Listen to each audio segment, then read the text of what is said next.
Aditya productions Christ మీద విశేషాలు మీతో షేర్ చేసుకుందామని ఈరోజు ఇప్పుడు మనందరం కలుస్తాం. చాలా ఆనందంగా ఉందండి.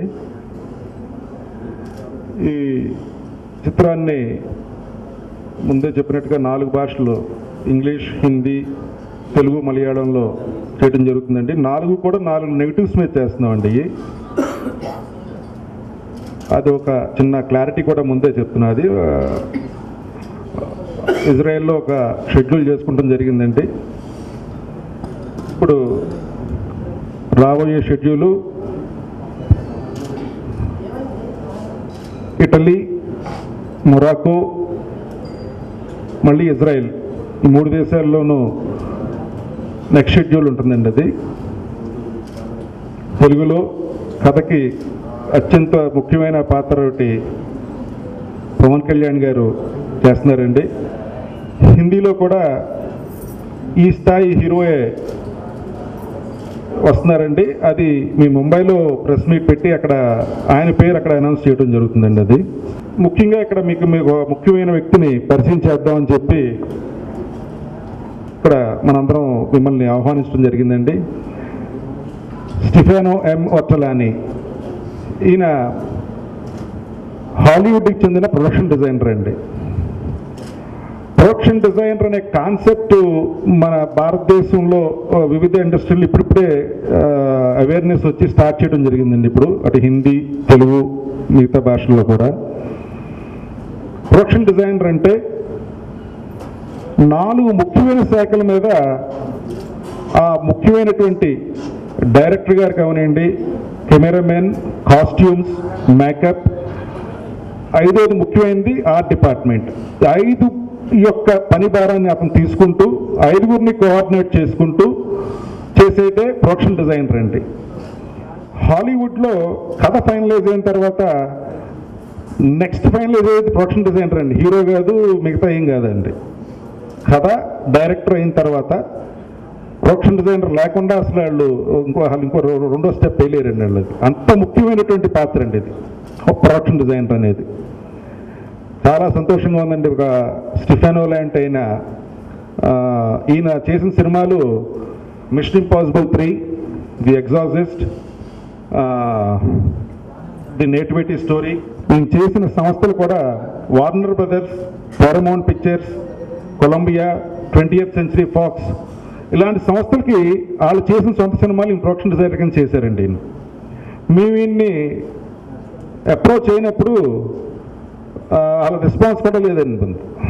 మామూలుగా బయట ఇంటర్నేషనల్ టెక్నీషియన్స్ని తీసుకోవాలంటే ఎలా ఉంటుందంటే we have to contact them through their agents. So agents అందరూ కూడా లాస్ ఏంజల్స్ బేస్డ్ అండి, ఇంటర్నేషనల్ టెక్నీషియన్స్.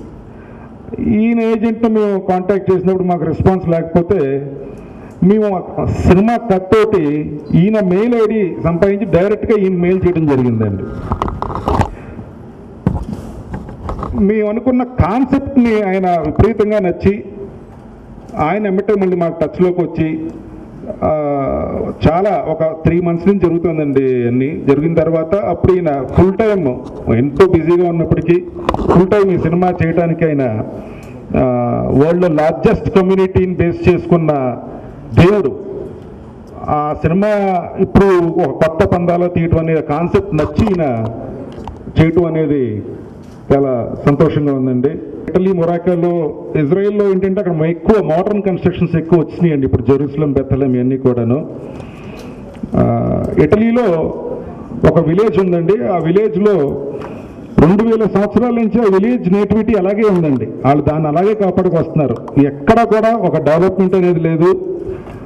సేమ్ ఇదివరకు అలా ఉంది, ఇప్పుడు అలాగే ఉంది. అది ఆ విలేజ్ని వీరే ఐడెంటిఫై చేసి ఆ సరౌండింగ్స్, అది ఇటలీ సౌత్లో ఉందండి. అది అక్కడ మొరాకోలో ఎక్కువ పార్ట్ షూటింగ్ పార్ట్ ఉంటుందండి. మొరాకోలో చాలా మంచి లొకేషన్స్ ఐడెంటిఫై చేయడం జరిగిందండి. ఈ నెల 23, 24లో మేము మొత్తం అంతా కూడా అక్కడ స్కౌటింగ్కి వెళ్తాం. నెక్స్ట్ మంత్ అక్కడ షూట్ చేస్తామండి. అక్కడ అందరికీ నమస్కారం. ఇక్కడ వచ్చిన వాళ్ళంతా చిరపరిచితులే. భారవి గారు, గోయల్ గారు, అనురాధ గారు.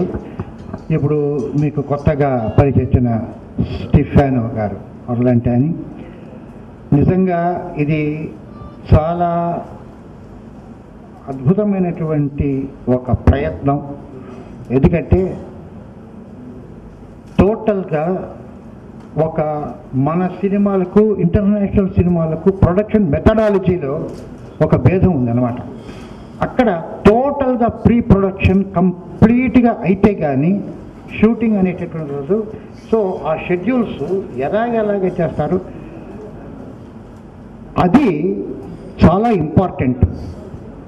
ఈ ప్రీ ప్రొడక్షన్ అనేటటువంటిది set designing, costume designing, preparation కాకుండా స్టోరీ బోర్డింగ్, ఎక్కడెక్కడ ఏమేమి తీస్తాం అనేటటువంటిది టోటల్గా ఏమేమి చేస్తామో చేసి దాని లుక్ ఆఫ్ ది ఫిలిం ఏ రకంగా ఉంటుంది, ఆ సబ్జెక్టు బట్టి ఏ రకంగా ఉంటుంది, అవన్నీ ఒక నిర్ణయించే బాధ్యత తీసుకోవలసిన ఒక వ్యక్తి చాలా అవసరం. ఆయనే ప్రొడక్షన్ డిజైనర్. ఆ ప్రొడక్షన్ డిజైనర్ టోటల్గా ఇప్పుడు చూశారంటే ఎగ్జార్సిస్ట్ అనేటటువంటి సినిమాకు, ఇంకొక రకమైనటువంటి సినిమాకు, ఆ జూలియట్ అనేటువంటి సినిమాకు ఆ టెక్స్చర్ భేదంలో ఎలా ఉంటుందో దాన్ని బట్టి ఆ సెట్స్ డిజైనింగు, కలర్ డిజైనింగు అంతా కూడా చేస్తారు. అదేవిధంగా నేటివిటీ స్టోరీ అనేటటువంటి ఒక సబ్జెక్ట్ని ఆయన ప్రొడక్షన్ డిజైనింగ్ చేశారు. చాలా అది కూడాను జీసస్ లైఫ్కి సంబంధించినటువంటి కథ. అందులో ఆయనకు అపారమైన అనుభవం ఒకటి ఉంది.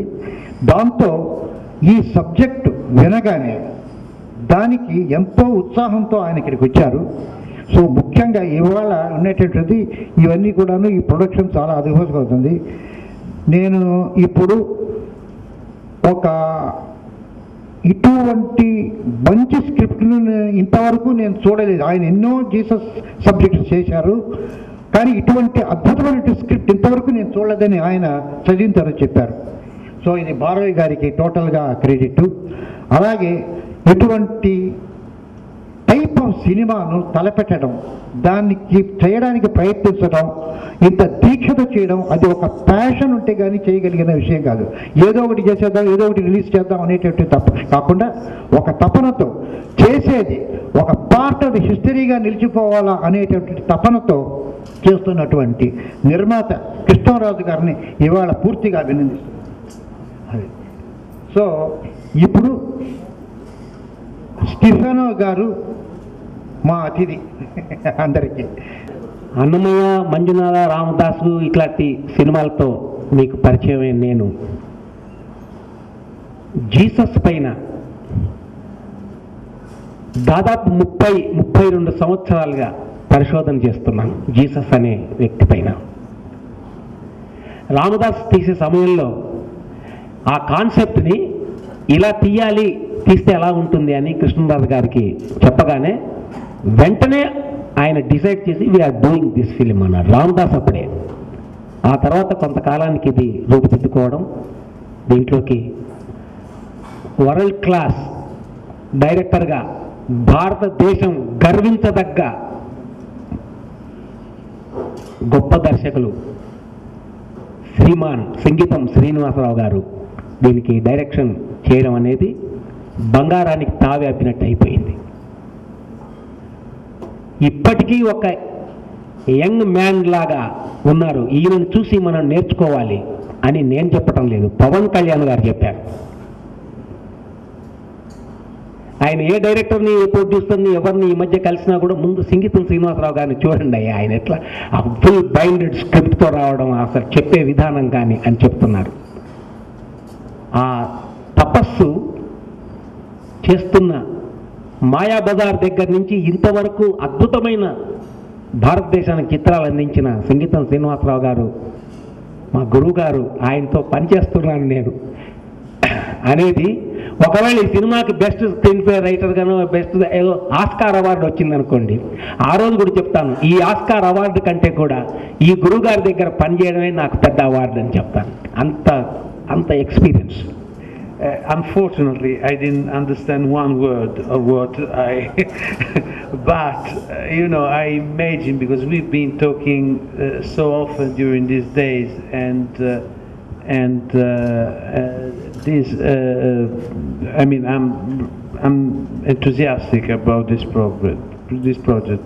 When I first was contacted by Mr. Konda, I had immediately the feeling of a person that is trying and he wants to make this movie like a really epic and important movie, and his enthusiasm somehow came into me as well, and was something, something spontaneous that happened, and then I got in touch with the director after reading the script, and again I had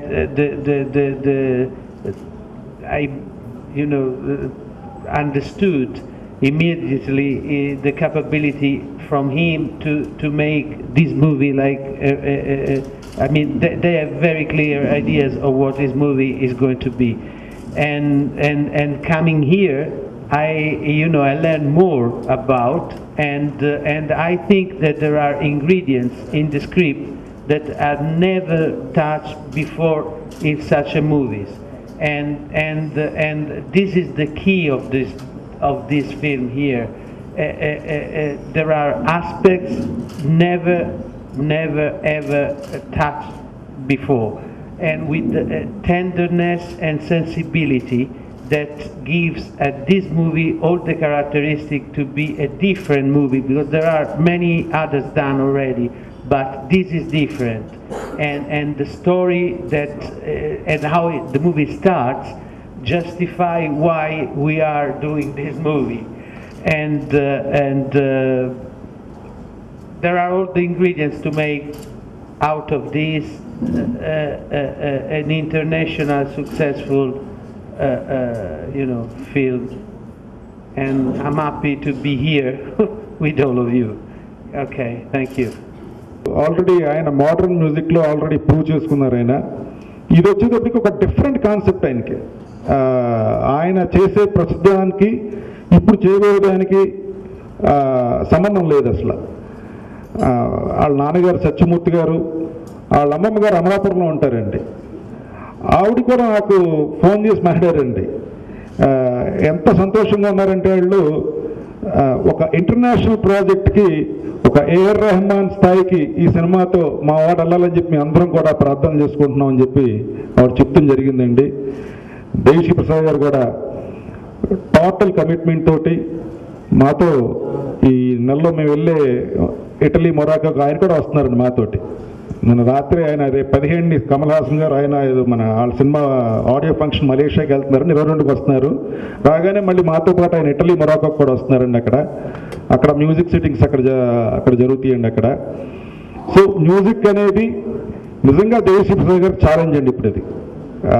ఆయన డెఫినెట్గా ఆయన ఇక్కడ ఎలా prove చేసుకున్నారో మన Andhra south ఇండియాలో తమిళ్లోను world వైడ్గా మళ్ళీ అంత పేరు వస్తుందని నమ్మకం మాకుందండి దేవిశ్రీ ప్రసాద్ గారికి సినిమా ద్వారా.